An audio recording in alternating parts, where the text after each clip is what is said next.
Madame, Monsieur, bonsoir. Au menu de votre émission ce soir, finances de l'État et internationalisation de l'industrie made in Maroc. D'abord, nous ferons le point sur les ressources ainsi que les charges de l'État au titre de l'exercice inédit de 2020 sur la base notamment de la loi de finances rectificative adoptée en urgence le 27 juillet dernier pour faire face aux effets négatifs de la crise sanitaire.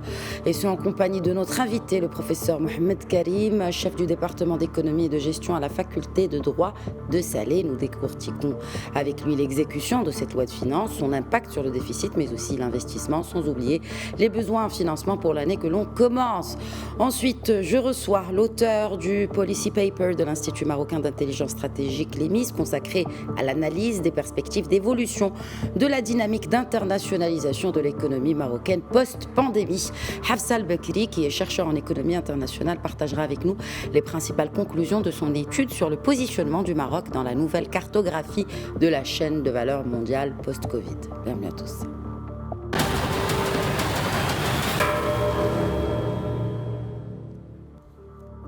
Et avant de retrouver notre premier invité pour l'analyse, je vous laisse d'abord avec les principaux chiffres dévoilés par le ministère des Finances dans son document périodique intitulé « Situation des charges et ressources du Trésor » dans ce récit de Ala Benani. L'exécution de la loi de finances rectificative à fin décembre 2020 fait ressortir un déficit budgétaire de 82,4 milliards de dirhams, en ligne avec les prévisions d'après un document du ministère des Finances dans lequel il fait le bilan de la situation des charges et ressources du Trésor à fin décembre 2020. Au niveau des recettes, le taux d'exécution des recettes ordinaires s'est situé à 103% de ce qui était prévu dans la loi de finances rectificative grâce au bon comportement des recettes fiscales, note le document.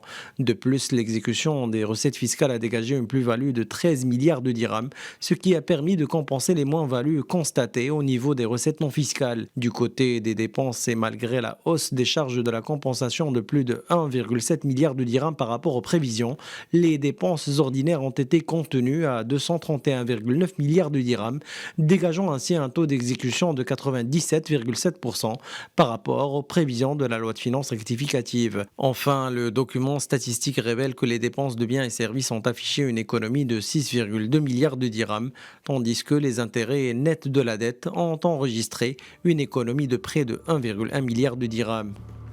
Et avec nous depuis Khnefra, Mohamed Karim, chef du département d'économie et de gestion à la faculté de droit de Salé. Bonsoir, professeur Mohamed Karim. Bonjour madame, ravi d'être parmi vous à partir de Khnefra Moulay-Bouaza.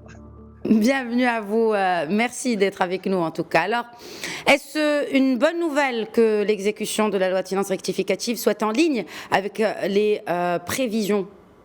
Lorsque je regarde le dossier situation des charges et ressources trésor, j'ai des remarques à soulever ici. Alors, dans le document, il a été dit que l'exécution est conforme à la prévision. Alors, je dirais pas tout à fait. Bien que nous avons corrigé le budget à travers une loi de finances rectificative, aujourd'hui on a terminé. Dans le document, on présente les recettes, les dépenses et le financement. Mais je dis qu'on n'est pas tout à fait respectueux de la loi de finances rectificative 2020 et je vais vous dire pourquoi. Première remarque, c'est que on a enregistré une plus-value fiscale. Et jamais dans les 30 années passées, toujours dans l'exécution budgétaire, on enregistre des plus-values fiscales. Pourquoi ? Parce que les prévisions initiales des recettes fiscales, lorsqu'on les prépare, ils sont minorés. Et comme ça, en exécution, on se dit qu'on a réalisé des plus-values fiscales. C'est le cas aujourd'hui avec 2020. Du côté des dépenses, la direction du budget, il donne ses prévisions pour les dépenses. Et sur les 30 ans passés, on dégage des économies. Et c'est le cas pour 2020. Pourquoi ? Parce que la prévision donnée par la direction du budget, elle est majorée. Comme ça, en exécution, on fait moins. Et on se dit, bravo, on a réalisé des plus-values. Alors ça, c'est la deuxième raison. Donc, les prévisions initiales, même si on était dans une correction budgétaire de 2020, elle n'était pas très bien faite. Voilà pourquoi on a des plus-values fiscales et on a des économies budgétaires. Alors, j'arrive au déficit budgétaire. Le déficit budgétaire qui est aujourd'hui communiqué en prévision, c'est 7,5. En fait, ce n'est pas 7,5% du PIB, c'est 7,9% du PIB. Il y a 3 milliards qui sont rajoutés de façon fictive au niveau du solde des comptes spéciaux du Trésor dans le tableau que vous avez entre les mains. 3 milliards ils ont permis d'avoir un déficit de 7,5. Mais les 3 milliards ne devaient pas figurer ici. Pourquoi? Parce que les recettes des comptes spéciaux et les dépenses des comptes spéciaux en prévision, ils sont votés à l'équilibre. On doit avoir zéro. Donc, le déficit de 2020, ce n'est pas, à mon avis, et j'espère me tromper, ce n'est pas 7,5, c'est 7,9. On termine l'année à croire l'exécution par 7,6. Donc, on n'est pas tout à fait conforme à la prévision. Donc, on n'est pas tout à fait conforme à la prévision de recettes, non plus pour les dépenses, non plus pour le déficit. Et la dernière raison pour montrer qu'on n'est pas conforme, c'est que ça, on ne l'a pas cité au niveau du rapport. C'est l'accumulation des arriérés de paiement, 14 milliards de dirhams. C'est-à-dire, on a terminé 2020 avec des arriérés de paiement énormes. Ça veut dire quoi, les arriérés de paiement énormes? Ça veut dire qu'une dépense, elle est engagée, elle est liquidée, et il est revêtu d'un visa pour qu'il soit payé. Et une fois qu'il est arrivé au Trésor général du Royaume, il ferme le robinet. Et cet arriéré de paiement, il est constitué à l'égard de la petite et moyenne entreprise qui crée la richesse. Oui. Justement, en parlant de petites et moyennes entreprises et par rapport à ces retards de paiement, ces 14 milliards, moi je voudrais aussi parler avec vous sur les dépenses en investissement. Donc elles ont maintenu le cap. Selon vous, est-ce que c'est une bonne chose justement pour ces petites et moyennes entreprises? Alors, je vois ici qu'il y a une contradiction dans les mesures économiques. D'un côté, dans le plan relance, on donne 3 milliards à la CCG. Les 3 milliards à la CCG, ils sont donnés à partir du fonds de compte spécial, fonds de la gestion du Covid-19. On a donné à la CCG 3 milliards pour aider les entreprises dans le cadre du programme Telaka ou programme Oxygène. Et de l'autre côté, on accumule des arriérés. C'est-à-dire que l'État ne paye pas aux entreprises, aux petites entreprises qui ont rendu la prestation, qui ont rendu le service. Donc, d'un côté, on encourage, de l'autre côté, on bloque. Et ça introduit un petit peu une incohérence au niveau des mesures économiques. Revenons à l'investissement. Là, sincèrement, je vais rappeler le mémorandum de la Banque mondiale de 2017 qui dit quoi? Il dit au Maroc qu'on a le modèle de croissance ou le modèle économique du Maroc est arrivé à sa limite. Pourquoi? Parce qu'il y a une accumulation massive d'investissements et l'investissement, lorsqu'il s'accumule, donne du capital. Et donc cette accumulation d'investissement physique ne s'est pas traduite par des gains de productivité. C'est pour cette raison que les taux de croissance marocains sur les 3 dernières années. Exactement. Donc, on continue toujours à augmenter l'investissement. C'est vrai qu'on a maintenu le cap, comme vous l'avez dit. Et de l'autre côté, on a des investissements aux établissements publics qui remplacent, mais on doit aller dans un autre sens. Je crois, c'est mon avis. Comment, professeur Mohamed Karim, comment justement prévoir une meilleure répartition de ces dépenses de l'État, notamment en investissement public, dans le cadre de l'année qui se présente et une loi de finances, bien sûr, qui a été votée, qui est adoptée et qui a déjà et qui est déjà entrée en vigueur, la loi de finances 2021. Comment, selon vous, en tant que spécialiste, en tant qu'expert en finances publiques, on peut mieux répartir ces dépenses? Effectivement. Alors maintenant, on a fait assez d'investissements au Maroc. On est sur un taux le plus élevé. On est à 35%. C'est le taux, parfois on devance même les pays développés sur le plan taux d'investissement. Mais le résultat, il est minime. Qu'est-ce qu'il faut faire? Il faudrait aller permettre des gains de productivité à travers le travail, à travers le capital humain, c'est-à-dire l'éducation et la santé. On n'a pas 1000 solutions. Aujourd'hui, si le modèle économique est arrivé à terme, que les dépenses publiques doivent s'orienter non pas vers l'investissement, il faut s'arrêter sur ça. Il faudrait aller vers l'éducation et la santé. Ça, pour améliorer les gains de productivité. Le vrai problème au Maroc aujourd'hui, c'est un problème de réallocation du facteur du travail.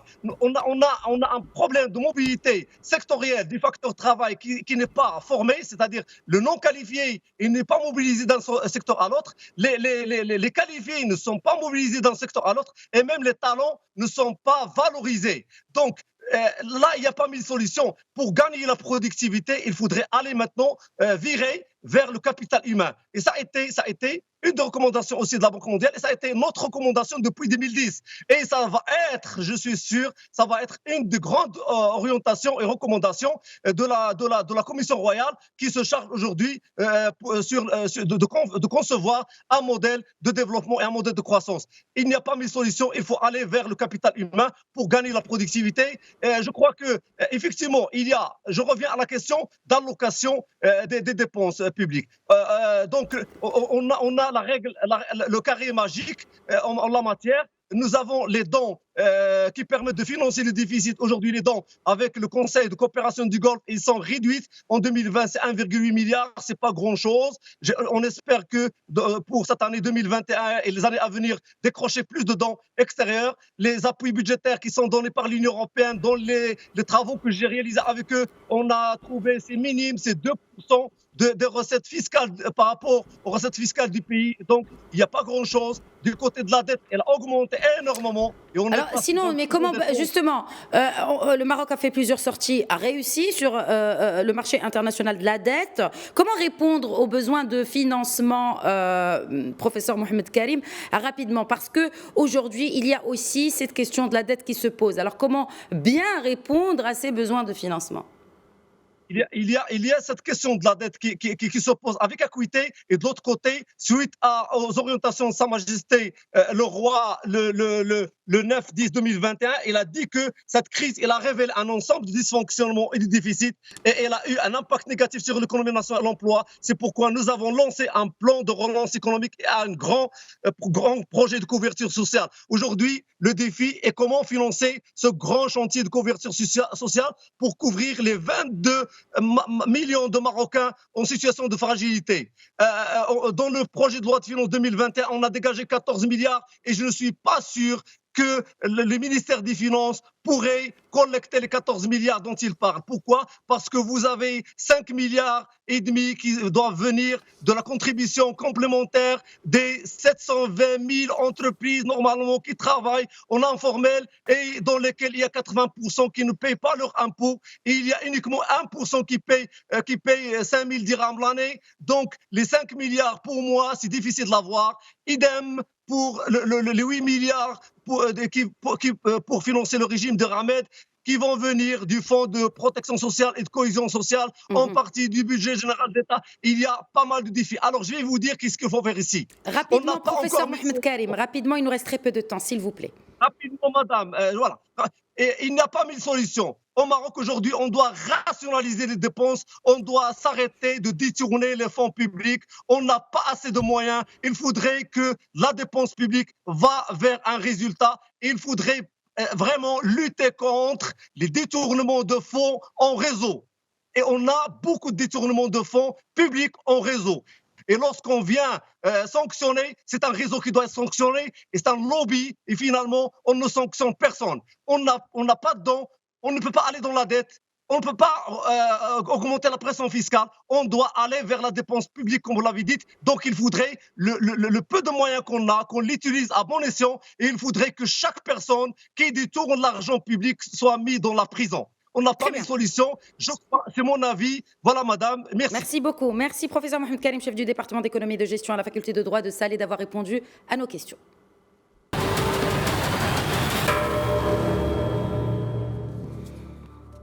Et on parle industrie en cette deuxième partie. Avant de retrouver notre second invité, je vous laisse avec Ala Bnani qui dresse ou qui plante le décor sur les chaînes de valeur mondiale en temps de crise Covid-19. Depuis un an, jour pour jour, le monde est économiquement accablé par la situation pandémique. Et ce sont les chaînes de valeur mondiales qui encaissent le coup jusqu'à aujourd'hui encore. Dès le 4 février dernier, Hyundai a annoncé que la rupture d'approvisionnement des pièces venant de Chine l'a contraignait à suspendre les opérations de ses usines en Corée. L'effet domino est sans équivoque. De nombreux industriels pâtissent de la paralysie qui a initialement touché la Chine. Quelques mois plus tard, en Europe, c'est la capacité à adapter la production de médicaments, par exemple, qui s'est révélée tributaire de la Chine, mais aussi de l'Inde, principaux fournisseurs de l'industrie pharmaceutique. Dans ce même contexte, le think tank Institut marocain d'intelligence stratégique vient de publier un policy paper. Le document de 29 pages estime que le Maroc devra repenser son positionnement sur l'échiquier industriel mondial post-Covid. 3 scénarios possibles: une rupture avec la relocalisation régionale, ou encore repli national, ou enfin une continuité avec une décomposition internationale du processus de production. Dans l'industrie automobile, par exemple, la dépendance totale de l'Asie est dangereuse pour l'Europe, qui songe fortement à la relocalisation régionale de l'Asie vers le bassin méditerranéen. Une aubaine pour le Maroc, preuve à l'appui, rien qu'en 2019, la production automobile du Royaume a représenté 83,4% du total de la production en Afrique du Nord. Et j'ai le plaisir d'accueillir depuis Fès professeur Hafsa El-Bekri, chercheur en économie internationale et également auteur de ce policy paper. Bonsoir professeur Bekri. Bonsoir madame et merci pour l'invitation.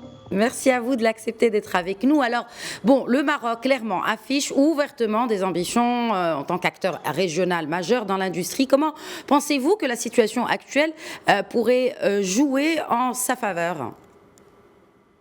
Alors j'aimerais justement commencer par rappeler et mettre en évidence l'importance de ces chaînes de valeur, comme ce qu'on vient d'écouter en fait dans le reportage, que ces chaînes de valeur, et là je rappelle un chiffre soulevé par l'OCDE en 2020, que les 2/3 du commerce mondial se fait par le biais des chaînes de valeur.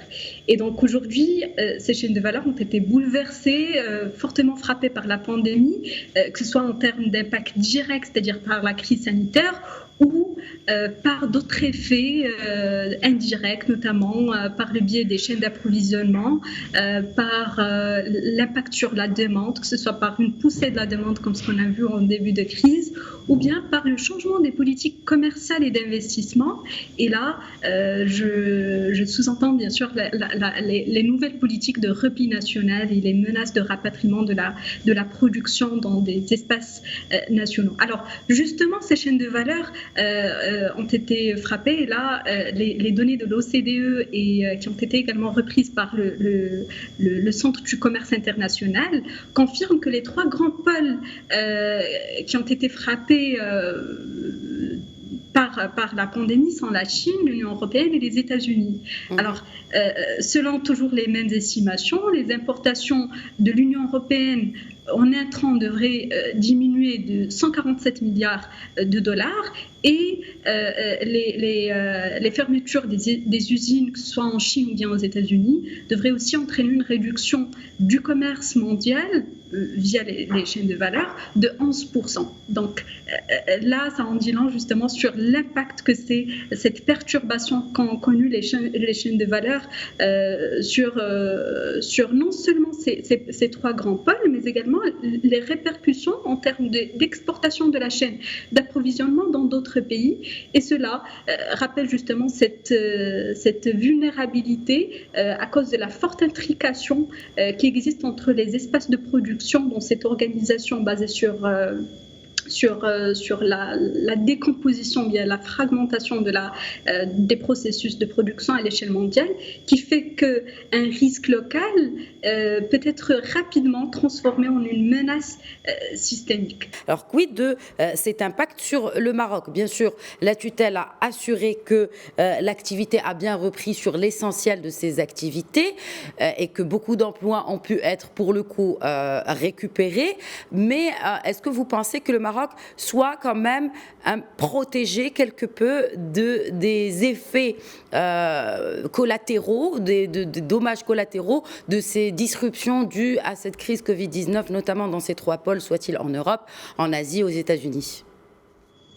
Absolument, il y a toujours des effets collatéraux et on a vu qu'en début de crise, il y avait plusieurs industries, notamment l'industrie automobile, on se sentait menacé depuis qu'il y avait des voix qui s'élevaient pour demander le rapatriement, par exemple, de Renault en France, ça représentait une véritable menace pour l'industrie marocaine. Toutefois, et malgré le contexte difficile, et peut-être contrairement à ce que l'on pourrait penser, l'industrie marocaine a fait preuve d'une résilience, je dirais, étonnante. Parce qu'on a vu récemment, lors d'une séance parlementaire, le ministre de l'Industrie, Mounakil Alami, qui annonçait que le secteur, je prends juste le secteur de l'automobile, a connu une évolution de 34% en 2020 par rapport à 2019. Donc c'est quand même une résilience étonnante, mais ça n'empêche pas de dire qu'on n'est pas à l'abri en fait de cette menace de restructuration des chaînes de valeur, que ce soit au niveau du changement des politiques commerciales et d'investissement, c'est-à-dire vers une orientation beaucoup plus nationale et vers l'adoption de politiques défensives, mais également on y voit aussi une sorte d'opportunité si l'on parle d'une sorte de détachement, notamment de l'outil productif européen de l'Asie. Et là, on y voit peut-être une belle opportunité pour le Maroc. Justement, repli national, c'est l'un des 3 scénarios de positionnement ou de repositionnement post-Covid, professeur Bekri. Est-ce que vous pensez que justement on se dirigerait vers cela, notamment après avoir relevé les droits de douane à 40% dans le cadre de la loi de finances 2021 sur plusieurs produits importés et justement pour pousser le produit fabriqué au Maroc? Alors, repli national, c'est un peu dur de parler de politique protectionniste, mais on parle plutôt d'une politique de précautionnisme. C'est-à-dire qu'un raccourcissement des chaînes de valeur est prévisible, notamment, et dans le scénario, justement, dans l'hypothèse d'un repli national, ça concernerait plutôt les produits stratégiques, vitaux, notamment l'industrie pharmaceutique, agroalimentaire. C'est là où on pourrait penser justement non pas un repli national, mais une sorte de renforcement de l'offre nationale et comme vous le dites si bien, aujourd'hui, on pense que oui, au niveau de la stratégie industrielle marocaine, quand on se dit oui, c'est bien de réaliser cette intégration via les chaînes de valeur mondiales, c'est également très très intéressant de repenser notre tissu industriel et notre offre nationale. Et on a vu justement la politique import-substitution qui fait consensus dans l'univers académique et qui a été reprise en fait dans un plan stratégique par le ministère de l'Industrie sous l'égide bien sûr du ministère de l'Industrie. Et cela pourrait donner un véritable coup d'accélérateur à l'industrie marocaine. Et je souligne là, ça concerne principalement les produits stratégiques vitaux. Justement, cet apport du monde académique à ces stratégies, que ce soit-elle industrielle ou autre d'ailleurs, on s'en réjouit parce que certes, il y a quelques années, ce n'était pas le cas malheureusement, mais on commence justement à se positionner par rapport à cela et à se référer à des études qui ont été faites, telles que cette étude ou ce policy paper dont vous êtes l'auteur. Alors, brièvement, peut-être, vous nous parlez de la méthodologie et surtout de la méthodologie des projections de ce policy paper de l'EMIS, en sachant que nous manquons dans le monde entier de visibilité sur cette date plus ou moins exacte de l'après-Covid-19. On n'est pas prêt en fait d'oublier cette belle leçon d'humilité que nous donne le coronavirus sur la manière de prédire l'avenir. Ça devient très très difficile en fait de le faire, mais on essaie quand même Et on s'attache à percevoir, disons, les lumières de l'avenir de l'industrialisation et de l'internationalisation de l'économie marocaine derrière les voiles de la crise actuelle. Donc, on s'attache vraiment à voir ce qui est donné, les données en fait présentées. C'est sur cette base-là qu'on se projette.